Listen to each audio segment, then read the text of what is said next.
This is Parenting Day number 29. The title of it is One Reason Children Rebel Against Their Parents.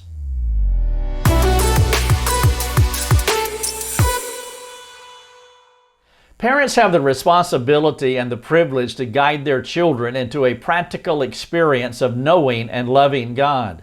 Though all children are born with a limited God awareness, you can cooperate with the Lord in the process of connecting that immature, innate awareness of God in practical ways that could lead to their salvation and progressive sanctification. But there will be a temptation with all children to reject God and even rebel against their parents, and that's what I want to talk about in this devotional. The big idea here, and the primary reason that a child will or potentially reject their parents, is because of fear. I want to get into this idea of fear and talk about how it can exacerbate the internal problems that children have. In 1 John 4:18, it says, "There is no fear in love, but perfect love casts out fear. For fear has to do with punishment, and whoever fears has not been perfected in love." Now, you want to cooperate with God to help root out the fears that they have so that it will create a easier path for them to get to the Lord. And the primary ways you do this is by your attitudes, your words, and your actions. These three characteristics become the most significant shaping influences that will motivate your kids to either imitate or reject you, which will affect how they respond to Jesus. Now, I realize that you cannot make your children righteous and you cannot make your children unrighteous. God calls you to cooperate with Him in their salvation. You do this by modeling the life of Christ before your children and then teaching them all the things that God has been teaching you.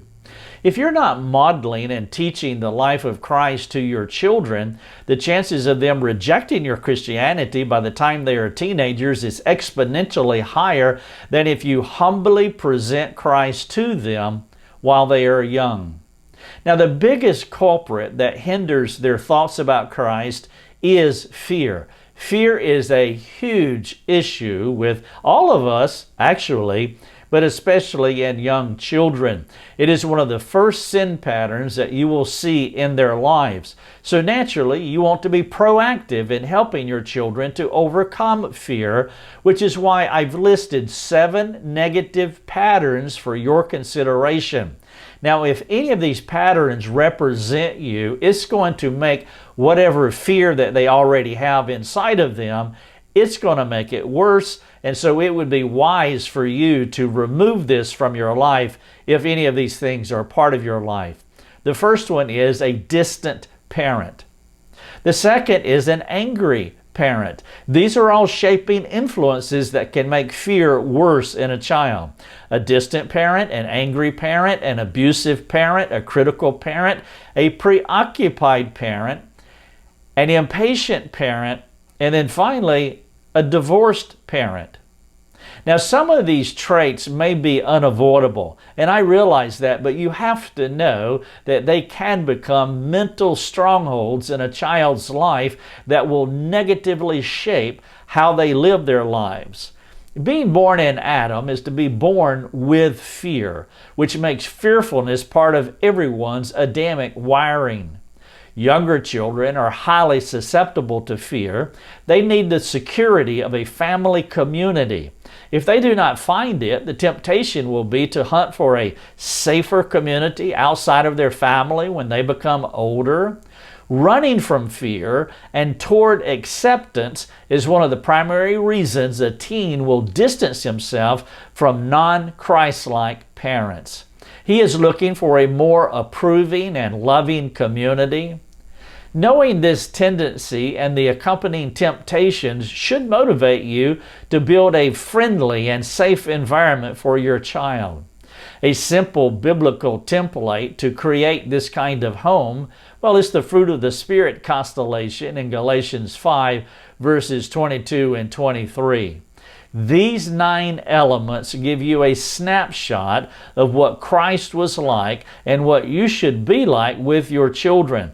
I want you to examine Paul's template of Christ's likeness to see how well you are doing and how you may need to change. Now, you can preface each one of these Christ traits with this question: are my children experiencing, and then fill in one of the 9 elements of the fruit of the Spirit.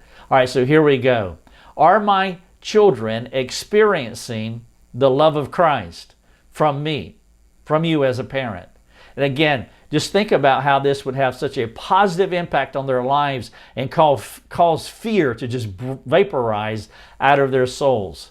And so the question is, are my children experiencing the love of Christ, the joy of Christ, the peace of Christ, the patience of Christ, the kindness of Christ through me, the goodness of Christ, the faithfulness of Christ, the gentleness of Christ, and then finally, the self-control of Christ through me as the primary shaping influence in their lives.